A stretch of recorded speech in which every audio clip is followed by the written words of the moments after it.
Hi, I'm Susanna Bowling, and this is the Times Square Chronicles, or T2C Online.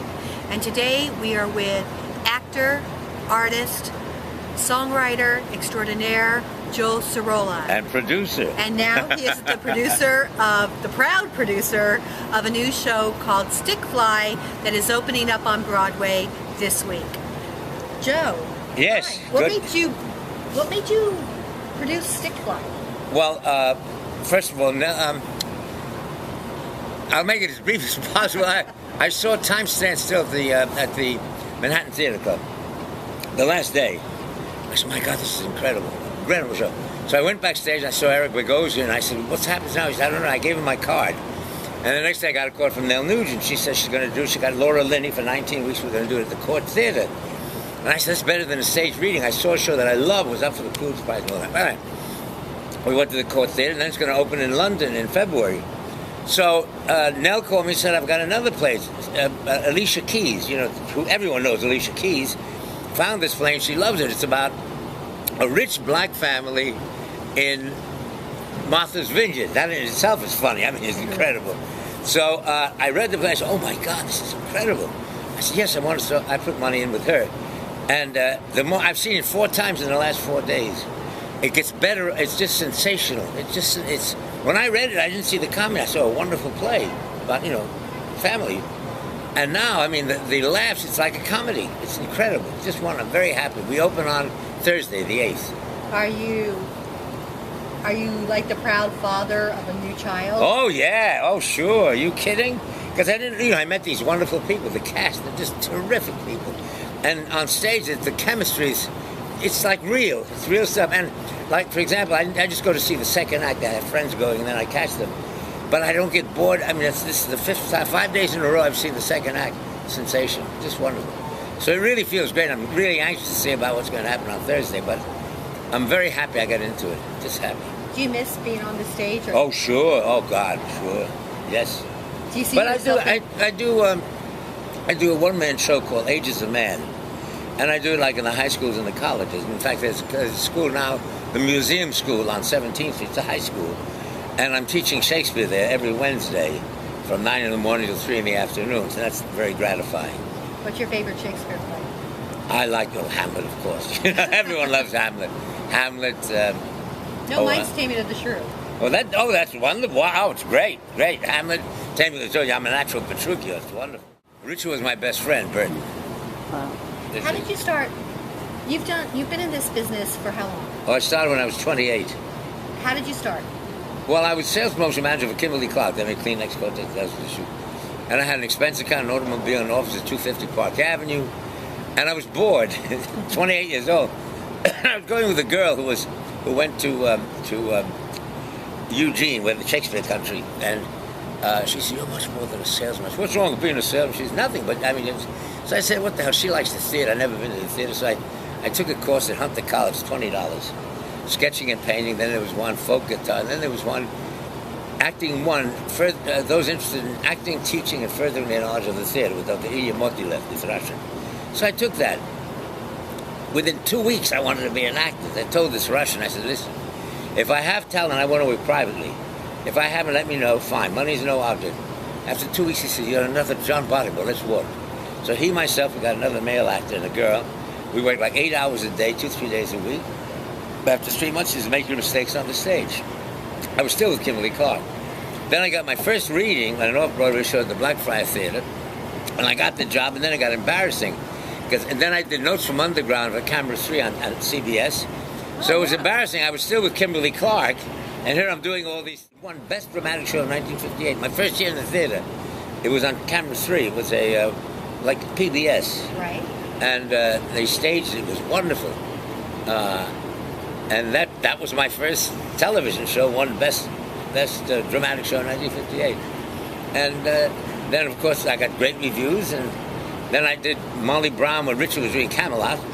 Wait. Tell the audience, because the audience doesn't know. Joe was one of the leading stars of the musical Unsinkable Molly Brown with Tammy Grimes. So tell us about that. Well, the way I got the job, I told my agent, look, Meredith Willson wrote Music Man. Music Man. I used to love to do trouble, folks, either you're closing your eyes. And so I said to my agent, I want to audition for that part. She said, Joe, this is bear of a man, 6'6", you're 5'8". I said, I want to do it. So I memorized the thing, and the audition was at the Winter Garden Theater. I'll never forget about it. And I'm on the stage, and my piano player is playing, and in the middle of the number, the guy comes running up the stage, up the center aisle, jumps on the stage, pushes him over, and says, Sorolla, let's take it from the top. It was Meredith Willson, the author. So we sang it in harmony, and actually I got the part. So then I met Richard. Richard said, I'm doing a thing called Cleopatra in Rome with Elizabeth Cady, was coming to keep me company. So I quit both the soap opera and Molly Brown to go to Rome. Okay, wait, we've skipped. So what soap opera did you do? The Brighter Day. Now, what was The Brighter Day? The Brighter Day was the Reverend Dennis and his daughter Babby living in New Hope, not Pennsylvania, but and Babby was a beautiful girl, falls in love with a guy named Peter Nino, that's me, who owns the Rustic Inn on the wrong side of the tracks, and has a gambling casino and a dining. So the audience sees them together, and she says, Daddy said, we don't know what Peter does. She said, I don't care, but I love him. And so letters would come to the Reverend saying, you're a bigot. She needs him. She's headstrong, and he calms her down. So then they decided, why don't we do this? We can't marry them because, I'm gambling. So we'll get rid of the gambling, and then they can get married. So while they were thinking about that, I was in a bar at the Jaeger House on the east side, waiting for my date. And a guy comes over and says, Uncle Frank wants to say hello. I turn on this Frank Costello. You remember Frank Costello? Yeah. He was the Godfather. Hey, Pete. He called me Pete. That girl is gold. I married that girl. She's terrific. Listen, sit down. I said, I got it. I'm in a hurry. So Get rid of the gambling, and then you get married abroad. You get it? You don't need the gambling. You got a good business going. He was serious. I said, oh, thank you. And so I didn't want to tell him. We already decided to do that. But 2 weeks later, I'm at the same bar, the same place, and the guy comes over, Uncle Frank wants to say hello. He goes, you did what I told you. You sold the gambling. Yeah, champagne for everybody. Sit down, kid. I said, geez, I got to go. He said, you're always in a hurry. So Frank Costello was a fan of it. And then Ethel Merman. And then... and who was your biggest fan? Tallulah Bankhead. She was... In all of her rehearsals, all of her contracts, between 3 and 3:30, she had to have off to watch The Brighter Day with me on the soap opera. She was terrific. She was great. She was a great girl. And then Ethel Merman, of course, which is very funny. I was at Sardi's, and Vincent said, Miss Merman would like to buy you a drink. And I said, wow, Miss Merman. And I said, thank you very much. She said, listen, I hear you still on the show over at rehearsals at Molly Brown. I said, thanks. Don't thank me. Be careful. She said, I'm going to tell you a story. I did a show called Girl Crazy in Philadelphia in the Schubert Theater with a girl named Ginger Rogers. Ever hear of her? Well, at the end of the first act, I had a number called I Got Rhythm. If I did it in Philadelphia like I did it opening night on Broadway, I never would have done it opening night on Broadway. You get my meaning? Can you imagine sharing that with me? She was terrific. And then, Frank Costello. Then eventually Richard Rogers. I did Pal Joey with Richard Rogers. Who was in your cast of Pal Joey?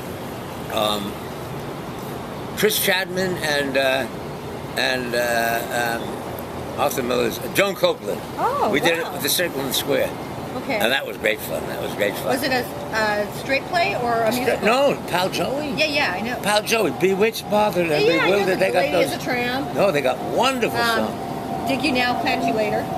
Yep, sure. And I played Lolo, the bad guy, as usual. So I've had a nice time. I didn't know Joan Copeland sang, that's why. Oh, yeah, sure. Oh, yes. She's a good singer. Really? Mm-hmm. So where... Drink your champagne.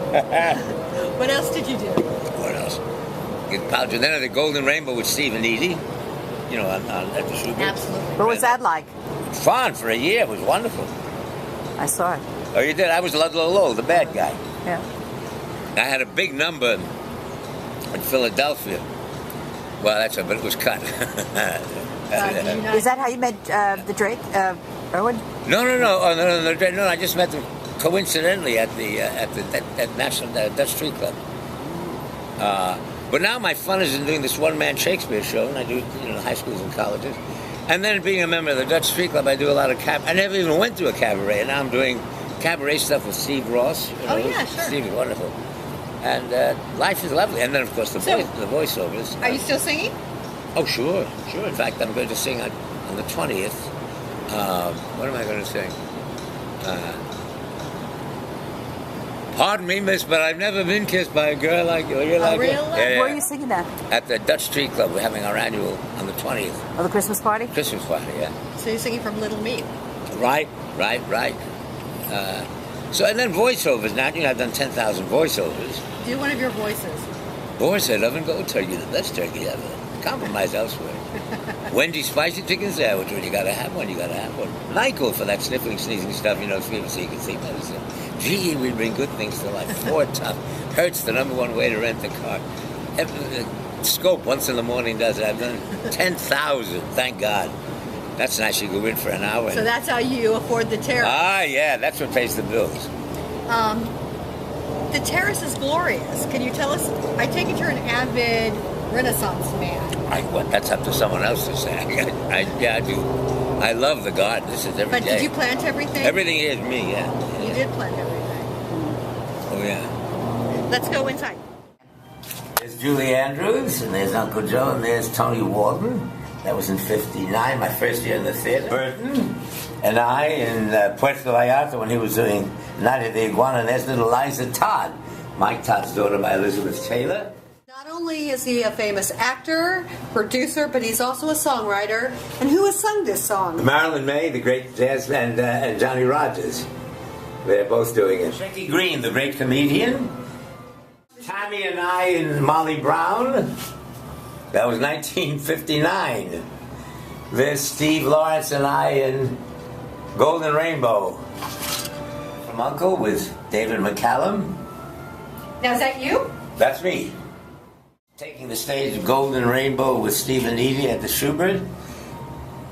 There's Uncle Frank Sinatra.